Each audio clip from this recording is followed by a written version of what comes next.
Unidade 1, Tecnologia, Corpo, Movimento e Linguagem na Era da Informação. Aula 6.2, Conteúdo, Classicismo. Habilidade, caracterizar o classicismo em Portugal, identificar e analisar os componentes e a temática da lírica e da épica de Camões. Olá, boa tarde. Sejam todos muito bem-vindos para esse nosso segundo momento da segunda aula. E agora nós vamos revisar aquilo que você já aprendeu. Vamos olhar novamente? Vamos lá.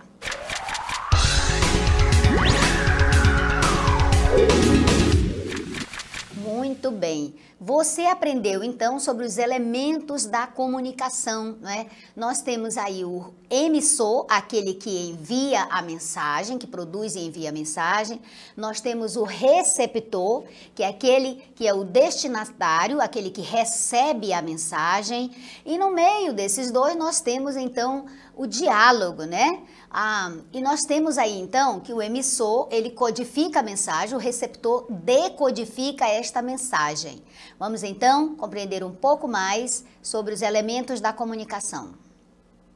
Muito bem. Quais são os elementos da comunicação? São o emissor, conforme você já aprendeu, que é o que emite, o que envia a mensagem, aquele que produz a mensagem. O receptor, que é o destinatário, o que recebe a mensagem e a decodifica. A mensagem em si, que é formada pelo conjunto de informações transmitidas. Temos ainda o código, não é? Que é a combinação de signos, dos signos linguísticos, né? Usados na transmissão de informações ou outros signos que não sejam os linguísticos também, mas tem que ter um código comum que tanto o emissor quanto o receptor conheçam para que haja a comunicação. Temos o canal é um elemento importantíssimo, que é exatamente por onde a mensagem é transmitida, é o veículo pelo qual a mensagem é transmitida. Ou seja, no caso aqui da minha fala com vocês, eu sou a emissora, vocês aí são os receptores, e o canal que eu estou usando, além do ar, aqui vai ser exatamente a mídia, né? O nosso satélite vai ser o canal e os demais elementos que estão compondo essa transmissão. O contexto ou referente, não é? Que é exatamente a situação em que a mensagem se refere, né? O contexto a que a mensagem está se referindo. Temos um outro elemento que interfere às vezes, né? Muitas das vezes, quando ele existe, ele interfere no processo de comunicação. Esse elemento é o ruído. E o que é o ruído? Toda e qualquer perturbação, todo e qualquer problema que ocorre na comunicação e que dificulta o entendimento da mensagem. Esse é o ruído. Muito bem, vamos então para o desafio do dia. Vamos lá.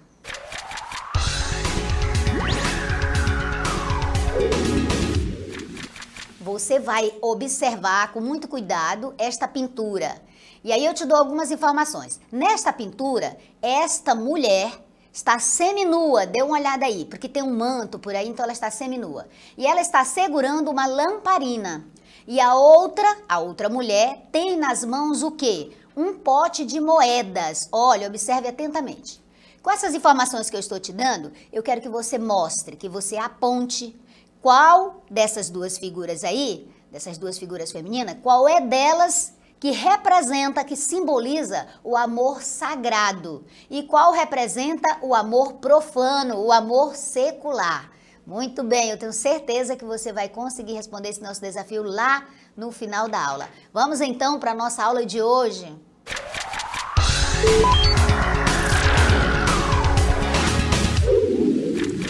Nossa aula de hoje é importantíssima. Ontem nós estudamos sobre o humanismo e hoje, dando sequência a esse conteúdo, não é? Fazendo parte, inclusive, dele, nós vamos estudar o classicismo.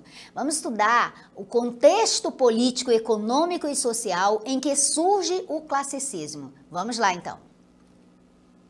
Olha, Qual é o contexto histórico? Ou seja, como a literatura ela surge de uma realidade, então o contexto, essa realidade em que vai surgir o classicismo, é exatamente esse período do Renascimento. Ontem falávamos, né, do humanismo, do renascimento cultural que se dá lá na Itália, né, no século XIII, e que vai se desenvolvendo, culminando, né, com o desenvolvimento das cidades, do comércio, né, e do sistema bancário, o que dá a esse período um desenvolvimento muito especial, muito grande e que promove uma outra visão de mundo. Então, o Renascimento é essa expressão artística e cultural de uma época marcada por fatos decisivos, por grandes mudanças, não é? Que vão acentuar o declínio da Idade Média e que vão dar origem à Era Moderna.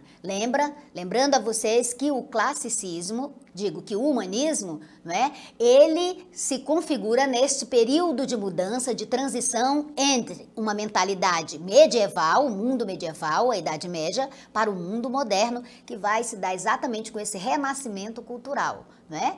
Então, quais são esses fatos decisivos, essas mudanças, não é, que estão promovendo essa nova mentalidade desse mundo moderno e está deixando para trás, então, a Idade Média, a mentalidade medieval? Quais são? Olha, as mudanças, então, que estão se promovendo são muitas. Nós citamos algumas aí. Olha só. As grandes navegações e os descobrimentos. E nós, aqui, descobrimento da América, né, e do Brasil, faz parte desse empreendimento português, né, que descobriu, que enfrentou o oceano, o mar, e promoveu essas grandes navegações e esses descobrimentos. Quando foi isso? No final do século XV. Essa é uma mudança muito importante, um elemento decisivo para essa nova mentalidade. Outro elemento que entra nessa Constituição é exatamente a formação dos estados modernos nacionais, não é? Você lembra que na Idade Média, você já deve ter estudado isso, havia os feudos, mas com o Renascimento, com o humanismo, essa nova mentalidade do mundo, o sistema econômico, político e social está mudando. Então, a política agora, né, o sistema político, vai criar estados modernos, é um outro tipo de governo, não mais os feudos. Temos em 1517 a Reforma Protestante, não é?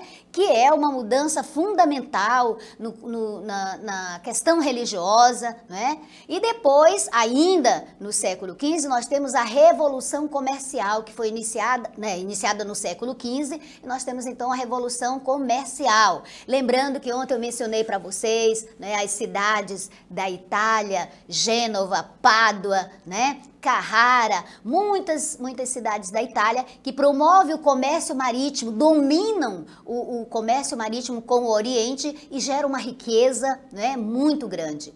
Muito bem, temos ainda o fortalecimento por conta desse domínio do comércio ali no Mediterrâneo com os povos do Oriente Médio, né? A Itália que inicia esse renascimento cultural e as ideias humanistas. Com esse comércio, com esse domínio do comércio, essa burguesia, surge uma burguesia e ela se fortalece, acumula muito capital que passa a ser a riqueza agora desse novo momento, a partir do século XV, e não mais a terra, como era no início, na Idade Média mesmo, propriamente dita, entre os séculos XII e XIV. Outro fato importantíssimo é uma teoria que vai revolucionar, né, a ideia da Terra. Por exemplo, a ideia comum, né, a ideia que se tinha, o conhecimento que se tinha, era a ideia geocêntrica, ou seja, que a Terra era o centro do universo. Mas com Copérnico, as descobertas da ciência, né, Copérnico vai dizer que não é a Terra, é o Sol, né? Então, a ideia de Copérnico heliocêntrica, essa promove uma revolução no conceito científico até então conhecido. Muito bem, vamos conhecer agora as características desse estilo literário chamado classicismo. Vamos lá. Arte. A arte é igual a mímese. O que é mímese? É a imitação. Então, no classicismo, a arte é a mesma coisa que a representação, que a imitação da realidade. É uma cópia da realidade. É a mímese, né? Outra característica importantíssima do classicismo. Gente, quando falar de classicismo, lembre-se da Grécia, lembre-se de Roma. Portanto, os autores do classicismo, eles vão imitar, né, os autores gregos e latinos. Vão ler Homero, vão ler todos os autores clássicos, não é? Lembra, nós temos a ideia de que o homem é o centro e a medida de todas as coisas. Nós temos também a referência à mitologia grega, né, os deuses, semideuses, não é? Ninfas, como você está observando na imagem. Nós temos o predomínio da ciência e da razão em detrimento, não é, da religião. Lembrando que com o humanismo, que vai culminar no Renascimento, do qual estamos falando, a ciência toma o lugar da religião, não é? Afasta a religião, afasta Deus, o teocentrismo, e o homem afasta a igreja propriamente, né? E o homem passa a ocupar o centro das decisões, né? O homem, nesse momento, passa a ser capaz de dar respostas, de compreender o mundo em que ele vive através da ciência, das descobertas científicas. Nós temos também como característica que a arte, que é a imitação, ela passa a ser associada à ética, né? À moral, aos costumes, ao que é bom, belo, verdadeiro. Temos o antropocentrismo, que já começou ali, né, com o humanismo no século XIV, final do século XIV para o século XV. Antropocentrismo, você já entendeu a ideia, que é o homem no centro, afastando a ideia de teocentrismo, de Deus no centro. Outras características importantes são a serenidade e a sobriedade, ou seja, é uma coisa mais calma, mais tranquila, mais amena. Não é aquele amor, por exemplo, né, na literatura, tão idealizado. É mais sereno, é mais racional. Temos a ideia de universalismo, não é? Permeando toda essa literatura, toda a arte. O equilíbrio de forma e conteúdo. Você viu que uma das formas prediletas, preferida, é o soneto, não é? Então nós temos esse equilíbrio de formas redondilhas, não é? Equilíbrio de forma e de conteúdo. Temos a harmonia de composição. É algo bem clássico, né? Mais racional. Clareza e concisão de linguagem, também outra característica fundamental do classicismo, da literatura classicista. E a busca do amor platônico, elevado e espiritual, né? Aquele amor que nem vai se realizar, não é? Eu amo, por exemplo, o colírio aqui, mas fica só, né, nesse espiritualmente falando. Bom, só um exemplo, tá?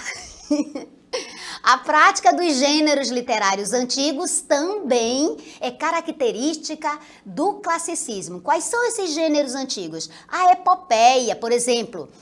Um exemplo que nós temos de uma grande epopeia é a Ilíada e a Odisseia de Homero, né? Essa narrativa contando os feitos dos grandes heróis, né? A guerra por Troia, por Helena de Troia. Ai, eu já me imagino igual a Helena de Troia, todo mundo lutando por mim. Temos a Ode. Ai, a Ode, eu queria que alguém fizesse uma para mim. Temos a elegia é uma canção muito triste. E a tragédia que é resgate também dos gêneros antigos, né? Temos os grandes clássicos das tragédias, Medeia, por exemplo, na Grécia Antiga. Então, aqui no classicismo é retomado, né, esse gênero clássico. E a comédia também. Outros gêneros também vão entrar como característica. Ainda temos o rigor e a perfeição formal, lembra? Porque tem aquela harmonia de forma, e é baseado nos clássicos, e os clássicos eram muito mais racionais, então eles buscam esse rigor e essa perfeição formal. Agora nós vamos ver quando o romantismo chega em Portugal. Vamos ver então. Olha, o classicismo, perdão. Gente, é que eu amo tanto o romantismo, acho que eu vou me esbaldar quando estivermos no romantismo aqui, porque eu amo tanto que eu nem esqueço dele. Eu estou tratando de outra corrente literária, vamos nos ater a ela, a corrente literária do classicismo, e eu fico pensando no romantismo. Então, quando o classicismo chega em Portugal, ele chega no ano de 1527. O Brasil já tinha sido descoberto, você sabe disso, não é? Que ano é esse? É o ano em que o poeta Sá de Miranda, ele volta da Itália, trazendo o doce estilo novo, ou seja, a medida nova de se fazer poema. Então, é assim que chega o classicismo em Portugal, né? Importado lá da Itália. Vamos lembrar que a Itália é esse centro irradiador das ideias, né? Do humanismo e, portanto, do renascimento cultural que vai revolucionar a Europa, gente. Então tá. Então, já sabemos como é que o classicismo chega em Portugal com a volta de Sá de Miranda em 1527, trazendo, porque ainda em Portugal se tinha as cantigas, né? Se tinha a poesia palaciana, que já era um pouco avançada. A cantiga palaciana tem aquela característica de a música, os instrumentos e a dança estarem separados. Agora, a poesia é feita para ser declamada, não é? Para ser lida. Então, ainda em Portugal, nós temos esse tipo de poesia, ou seja, a poesia palaciana e ainda cantigas medievais. Mas em 1527, Sá de Miranda volta da Itália e traz essa nova medida, esse doce estilo novo, né, para a composição, baseada naquelas características que eu estava colocando para vocês ali, né, aquele rigor e perfeição formal, a busca dos clássicos, né, a medida nova. Muito bem, agora vamos conhecer o maior autor do classicismo português. Vamos lá. Vamos conhecer Camões. Camões, ele tem dois tipos, né? Ele produz dois tipos de literatura, vamos dizer assim, duas modalidades. Nós temos o Camões épico, que nós vamos ver agora, tá? E temos o Camões lírico. Olha, o Camões épico. Lembra, na primeira aula, nossa primeira aula, eu falei para vocês que lá Aristóteles dividiu a arte em três gêneros, o épico, o lírico e o dramático. Pois é, essa divisão, até 1527, até no classicismo, ela ainda permanece. E até bem recente, até no romantismo ainda permanecia. Pois o Camões, ele vai produzir uma literatura em estilo épico e também em estilo lírico. Vamos conhecer o Camões épico, aquele que vai se inspirar, né? O modelo dele, ele vai se inspirar em Virgílio, vai se inspirar em Homero com a Ilíada e a Odisseia e em Virgílio com a epopeia chamada Eneida, ok? Essas obras, elas foram produzidas no século VIII a.C., né? Então, Camões vai se inspirar, né, para produzir o maior clássico da literatura classicista em Portugal, que é chamado Os Lusíadas, tá? Então, você lembra dessa palavra, os Lusíadas, né? Os portugueses, vai narrar a história de Vasco da Gama, né? Nas grandes navegações, os perigos que enfrentam, né? E o povo português é que vai ser o herói nessa grande epopeia dele aqui, né? O Camões épico, certo? E o modelo da épica de Camões é exatamente Virgílio e Homero. Vamos então ler um trechinho da introdução, vamos dizer assim, da invocação, não é? No primeiro momento dessa grande epopeia portuguesa chamada Os Lusíadas. Vamos lá. Eu vou ler para você. As armas e os barões assinalados, que da ocidental praia lusitana, por mares nunca de antes navegados, passaram ainda além da Trapobana. Em perigos e guerras esforçados, mais do que prometia a força humana, e entre gente remota edificaram novo reino que tanto sublimaram. E também as memórias gloriosas daqueles reis que foram dilatando a fé, o império e as terras viciosas de África e de Ásia andaram devastando. E aqueles que por obras valerosas se vão da lei da morte libertando. Cantando espalharei por toda parte, se a tanto me ajudar o engenho e arte. Cessem do sábio grego e do troiano as navegações grandes que fizeram. Cale-se de Alexandre e de Trajano a fama das vitórias que tiveram. Que eu canto o peito ilustre lusitano, a quem Netuno e Marte obedeceram. Cesse tudo que a musa antiga canta, que outro valor mais alto se alevanta. Ei, gente, eu fico até arrepiada, olha, só de ler o Camões épico, né, os Lusíadas, muito lindo. Agora pense, uma Bíblia de tão grande, muitos e muitos versos, são 10 cantos e cada canto tem assim centenas de versos.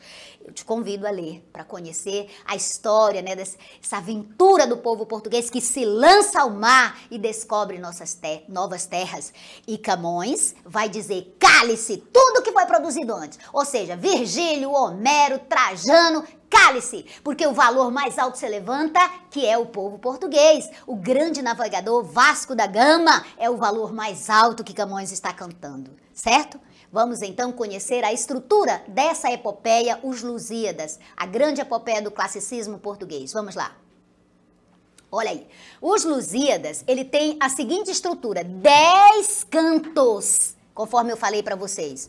Quantas estrofes em oitava rima, que é essa medida nova? 1102 estrofes. Você vai lembrar que nós ensinamos para você que uma estrofe é composta de versos, de cada uma daquelas linhas. Quantos versos tem Os Lusíadas? Gente, incríveis, 8.816 versos decassílabos. É mole? Decassílabos, ou seja, cada verso tem 10 sílabas. Heróicos e sáficos. O Camões era o cara, mano, era o poeta, né? Era o escritor. Vamos adiante para conhecer como está estruturado Os Lusíadas. Você já sabe aqui a estrutura básica. Olha só, no canto 1, que consiste das estrofes 4 e 5, no canto 1, o Camões faz a invocação. O que é isso? Camões vai invocar as musas do rio Tejo, né? Quem são essas musas? As Tágides, certo? Porque lembra que a literatura clássica, ela revive os clássicos antigos, né? Ele se baseia para criar os Lusíadas, ele vai buscar a leitura, né? Vai se inspirar em Virgílio com a Eneida e em Homero com a Ilíada e a Odisseia. E lá nós temos os deuses, os semideuses, as musas, né? Então, começa assim, a epopeia começa assim, não é? Então, em um dos vários exemplos de inspiração da cultura greco-romana, greco-latina. Como é que ele começa a epopeia? E vós, Tágides minhas, dá-me agora um som alto e sublimado, um estilo grandíloco e corrente. Essa é a invocação. Ele está pedindo, então, às ninfas, às Tágides, às musas do rio Tejo, não é? Para lhe dar inspiração, lhe dar esse engenho, essa arte para ele criar, né? Esse estilo grandíloco, né? Grandioso, essa narrativa épica. Vamos lá, então, agora para dedicatória. A dedicatória, né, da obra ainda está no canto 1, lembra? Ela está a partir das estrofes 6 a 17. Só a quem ele dedica os Lusíadas envolve quantas estrofes? Conte aqui, de 6 até 17. Então, para quem é dedicada os Lusíadas, é dedicada ao rei Dom Sebastião. Em Portugal, teve até, quando Dom Sebastião morreu, né, uma doutrina chamada sebastianismo, era uma adoração, né, um negócio querendo a volta de Dom Sebastião. Olha então que ele começa. Vós, poderoso rei, cujo alto império o sol logo em nascendo vê primeiro. Vê-o também no meio do hemisfério, e quando desce o deixa derradeiro, para que esses meus versos vossos sejam. Ele dedica, então, a obra Os Lusíadas a Dom Sebastião. Na narração, né, que ele vai narrar a história do povo português, nós temos, então, vamos adiante, de que canto, a partir de que parte, né? Ainda no canto 1, a narração vai constar das estrofes 18 até o canto 10, estrofes 144, né?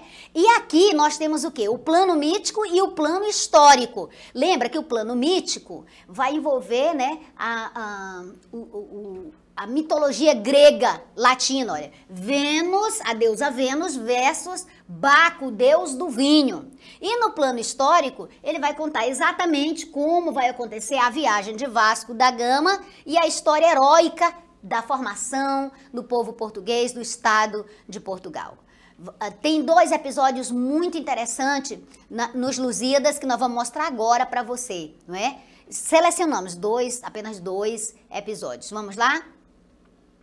Inês de Castro, esse é um episódiozinho que tem lá. Ele vai contar a história de Inês de Castro. O que é a Inês de Castro? É a famosa história do amor proibido entre Inês e o príncipe, né, Dom Pedro. Então ele vai narrar essa história. Lembra que é a história de Portugal, né? Então ele vai narrar essa história e é uma passagem lírica dentro da epopeia. A epopeia é estilo épico. Mas esse fragmento aqui, não é? É lírico, ou seja, é amoroso. Conta essa história de amor. O Velho do Restelo é outro fragmento inserido ali, não é? Passa-se na praia Lisboeta do Restelo, onde um velho, né? Ele tá aqui, coloca a palavra na boca de um velho, para denunciar a expansão marítima como sendo o quê? Como sendo uma ofensa aos princípios cristãos, pois a busca da glória em terras distantes contraria a vida de privação pregada pela doutrina católica. Você sabe que a expansão marítima, né, as grandes navegações, eles tinham um objetivo. Você lembra desse objetivo? Ah, ok. Ainda temos um outro episódio importante lá. Olha, que é o gigante Adamastor. Vamos colocar. O gigante Adamastor, né, é esse ser da mitologia grega que ele personifica, né? Personifica o cabo das tormentas, né? No sul, ali no sul do continente africano. Então, o gigante Adamastor é esse ser da mitologia grega que ele vai personificar, né, vai simbolizar o cabo das tormentas ou o cabo da boa esperança, né, que consiste num grande obstáculo, né, seria assim um problema para os europeus contornarem por conta das tormentas mesmo, das ondas imensas, né, que poderia afundar as naus portuguesas. Então, esse é o grande obstáculo, que é o Cabo das Tormentas, não é? Para o Oriente, para as Índias, para aquele comércio lá. E para a América. Então, Vasco da Gama e seus companheiros superam esse grande obstáculo que é o Cabo das Tormentas. Vamos então conhecer o epílogo. O epílogo, né, do canto 10, as estrofes de 145 a 156.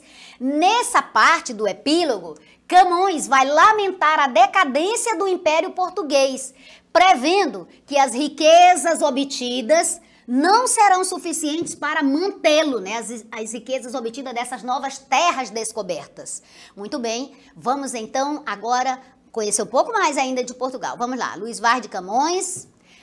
Já vimos que na épica, os Lusíadas. E agora na lírica, o que foi cultivado, né? O que ele conseguiu construir na lírica, no amor. Então, Camões cultivou tanto os poemas em medida velha, na tradição da poesia palaciana, aquela que nós já conhecemos, redondilha menor e redondilha maior, quanto os poemas em medida nova, os decassílabos, né? Influência direta dos humanistas italianos, especialmente de Petrarca. Então, lembrando, né, que ele foi lírico, épico e lírico e cultivou os dois estilos. Qual é a temática, o tema predileto da lírica de Camões? Lírica é amor. Vamos ver. Olha aí. O tema predileto, né, da temática camoniana é exatamente o amor. O conflito entre o desejo e o neoplatonismo. O desejo é aquilo que é para realizar, né? Aquilo que eu quero fazer, certo? E o neoplatonismo é aquilo que eu sinto, mas que eu tenho que sublimar, né? Eu não posso realizar. Ou seja, a espiritualização do amor, né, Colírio?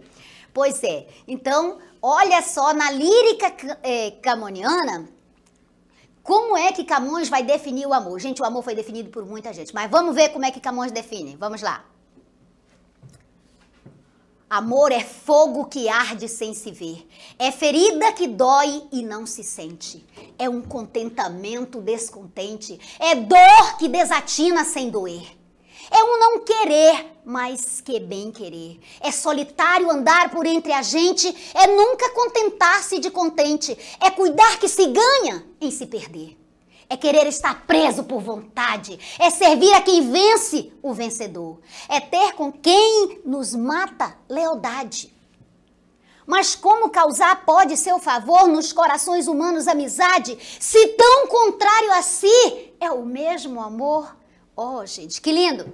Então, Outra temática importantíssima de Camões é o desconcerto do mundo. Gente, essa eu amo. O desconcerto do mundo, a desordem, a aparente falta de lógica no mundo. Camões analisava o mundo e observava isso.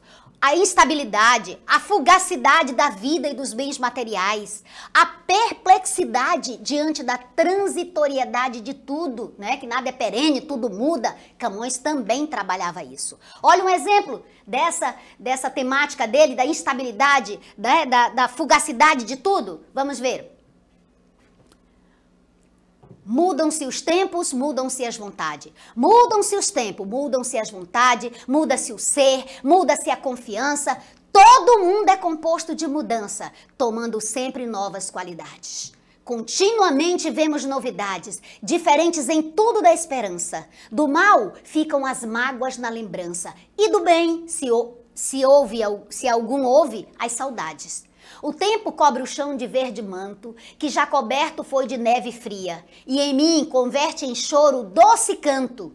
E, afora este mudar-se cada dia, outra mudança faz do amor espanto, que não se muda já como soia. Muito bem, turma, chegou o último momento da nossa aula, que a gente vai fazer aí os comentários sobre o desafio 1, que foi da aula sobre linguagem e sociedade. E os elementos da comunicação, então vamos fazer esse comentário. Vai mostrar o vídeo novamente? Não, né? Ok. Então, vocês viram no vídeo que há duas pessoas conversando, certo? Então, uma falava a língua dos sinais, que é Libras, né? A língua dos surdos mudos, e o outro era falante normal. Então, o surdo mudo falava com a pessoa normal e o outro não estava entendendo. Ou seja, não houve comunicação entre os dois. Por quê? Porque o falante normal não entendeu, não compreendeu a mensagem, porque ele não conhecia o código da língua dos sinais, não é? Então, toda vez que houver uma não comunicação, significa que há um ruído nessa comunicação, né? E aí, devido a isso, não vai haver entendimento, não vai haver comunicação entre as duas pessoas. E no segundo desafio, professora Dina? No segundo desafio, nós mostramos uma imagem, fizemos a seguinte proposta para você. Olha, observe a pintura. Nessa pintura tem duas mulheres. A mulher seminua segura uma lamparina e a outra mulher tem nas mãos um pote de moedas, né, ou de joias. Com essas informações, aponte qual figura feminina representa o amor sagrado e qual representa o amor profano, o amor secular. Bem, você observou e respondeu, notei que uma das nossas alunas respondeu direitinho, a outra não ouvi muito bem a resposta, mas eu tenho certeza que você fez a observação e interpretou as duas mensagens, as duas imagens, e realmente já parabenizo a nossa aluna que respondeu o seguinte: qual é a figura feminina, qual dessas duas mulheres representa o amor sagrado? E qual representa o amor profano? Bem, a figura feminina aí, que representa o amor sagrado, por incrível que pareça, é a mulher que está seminua, é a mulher que está com a lamparina nas mãos, que representa, que simboliza o amor divino, o amor celestial. A que está com o pote de moedas representa o amor secular, o amor profano, né? As coisas terrenas. Representa isso, né? Então, o amor sagrado é representado pela mulher que segura a lamparina e o amor profano, secular, pela mulher que está com um pote de moeda, mostrando, simbolizando as vicissitudes da vida, né? As coisas terrenas, né? O amor terreno mesmo, amor às coisas terrenas. É isso, parabéns, né, a você. E nós vamos ficando por aqui, né, professora? Chega. Sim, com certeza. Desejamos uma boa tarde a todos e amanhã a gente aguarda vocês novamente para interagir conosco, ok? Se Deus, então, até amanhã. Se Deus quiser, até amanhã. Tchau. Tchau.